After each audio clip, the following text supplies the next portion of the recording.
favourite part of shooting Vikings is the opportunity to do justice to this culture of people that has long been forgotten in the media, in the TV world definitely.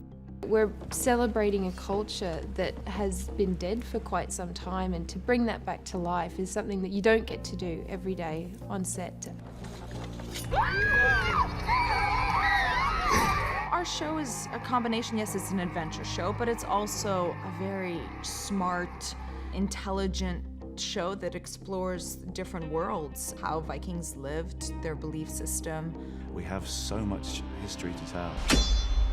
Who wants to be king? Anyone who's put off by the title, if you think that Vikings is just about hairy guys beating each other up, it's not. For a start, it's about a family who are very identifiable, who are very real, who existed. This is part of a map of the Roman Empire. I love the historical aspect. I've always been such a history buff, and Vikings for me is just such a great learning experience about how such an interesting culture came to be. Vikings have such an influence on how we live our lives today. We've gone to Scandinavia, we've taken the artifacts and the excavations that we found, and to find the artwork, taking the gelling stones and the runic alphabet and the sagas that have been passed down from generation to generation, and pieced all that together to try and present a discursive representation of that time of events. I am prepared to defend Paris to the death. We all know, if you read the history books, you can find out where Rollo ends up in history. We don't know how he got there, and that's Mugglehurst's job.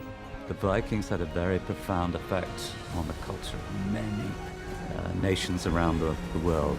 Russia is called Russia because of the Rus Vikings. A great part of England was called the Danelaw because it was run by the Danes for a long time. But beyond that, a lot of our laws and customs come from Vikings. So we're finding out about, the theme of what drives the culture.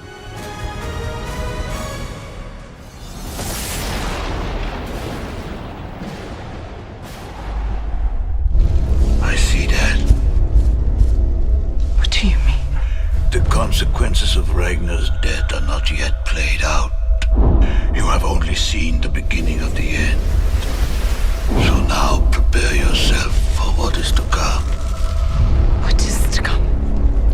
Tell me. Do you suppose that you could change your fate if you knew it?